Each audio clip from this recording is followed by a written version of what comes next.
Le maintien de la langue, ça va passer par cela. Le maintien de la langue passe par d'abord la formation aux enfants et par les médias dont vous êtes par exemple. Il est de savoir et de comprendre que quand on arrive à Toulouse, comme on arriverait en Bretagne, comme on arrive en Corse, on arrive dans une partie de France qui n'est bilingue et qui a sa véritable culture aujourd'hui, mais qui est vivante et qui va être transmise. Voilà.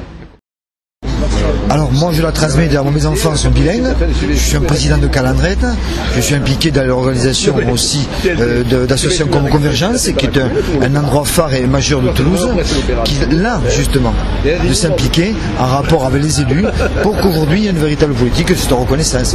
C'est là déjà. Moi je pense que demain ça passe aussi par les enfants qui demain seront les enfants de la République. Si on met en avant cette parité qui est née en France, c'est comme ça, c'est quand même unique en Europe qu'il y a autant de diversité et des langues qui s'écrivent depuis très longtemps. C'est cette action qu'il faut remettre au goût du jour et que je crois que tous les gens ont la pensée profonde, mais ont des difficultés à l'exprimer, d'où qu'ils viennent, d'où qu'ils soient, quand on vit cet hexagone qui a cette profondeur de civilisation dont on peut tous être fiers, sans y toucher, sans le faire exprès. Bienvenue chez les Ch'tis a démontré que si on n'était pas Ch'tis, on s'y retrouvait tous dans la façon de dire, on a tous un accent, une façon d'être, de s'exprimer, on est là, on existe. On a une particularité quand même là, forte, c'est-à-dire que on est issu comme de ce monde de troubadour. C'est 800 ans. Un génocide il y a 800 ans, on ne va pas non plus, dans 800 ans, oublier ce qui s'est passé en 40.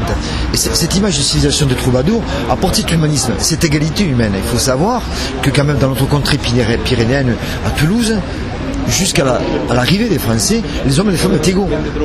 Le droit d'aînesse existait, que vous soyez pauvre ou riche ou comte ou comtesse. Ce qui a amené d'ailleurs des déboires justement à l'arrivée de la colonisation française et qui a imposé que le fait une femme n'héritait plus.